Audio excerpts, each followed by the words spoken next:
ఇంటికన్నా ప్రాన్స్తో ఏం స్పెషల్ చేస్తున్నావు ఈరోజు నువ్వు? నేనా నీ ఫేవరెట్ గార్లిక్ గీ ప్రాన్స్ చేస్తున్నాను.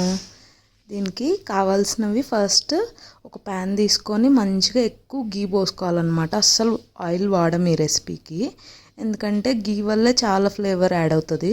తర్వాత గార్లిక్ చిన్న చిన్నగా చాప్ చేసుకొని వేసుకోవాలి. గార్లిక్ కొంచెం రెడ్ కలర్లో వచ్చిన తర్వాత చిల్లీస్ వేసుకొని, చిల్లీ కూడా కొంచెం ఫ్రై అయిన తర్వాత ఆనియన్ వేసుకోవాలి. ఆనియన్ మంచిగా గోల్డెన్ బ్రౌన్ కలర్ రావాలి. అలా వచ్చిన తర్వాత మనం కొంచెం పసుపు వేసుకుంటాం అన్నమాట. ఎందుకంటే ఆయిల్లో ఫ్రై చేసేటప్పుడే వేసేస్తే తాలింపులోనే పసుపు అనేది పసుపు స్మెల్ లాగా పచ్చి స్మెల్ రాకుండా మంచి కర్రీలో కలిసిపోద్ది అన్నమాట. తర్వాత ప్రాన్స్ క్లీనింగే మెయిన్ ఇంపార్టెంట్ ఈ రెసిపీకి.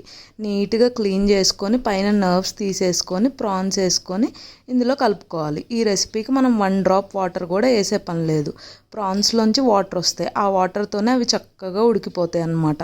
ఆ ప్రాన్స్ అన్నీ వాటర్ అంతా ఎగిరిపోయి దగ్గరకు వచ్చిన తర్వాత మనకు చూస్తే మంచిగా నెయ్యి అంతా పైకి ఇట్లా తేలుతూ కనిపిస్తుంది. ఆ టైంలో మనం మంచిగా చిల్లీ పౌడర్ వేసుకోవాలి. వేసుకొని కొంచెం గరం మసాలా వేసుకోవాలి. వేసుకొని మంచిగా కలిపేసుకుంటే ఆ స్పైసెస్ అనేది మంచిగా పీసెస్కి బాగా బట్టి మంచి ఫ్రై అయిన తర్వాత మళ్ళీ నెయ్యి అంతా పైకి ఇట్లా తేలి కనిపిస్తుంది. ఆ టైంలో మంచి కొత్తిమీరతో గార్నిష్ చేసేసుకొని మంచిగా కలిపేసుకొని స్టవ్ ఆఫ్ చేసేసుకోవడమే. తర్వాత సర్వ్ చేసేసుకోవడమే. నీ ఫేవరెట్ గార్లిక్ ప్రాన్స్ రెడీ అయిపోయాయి.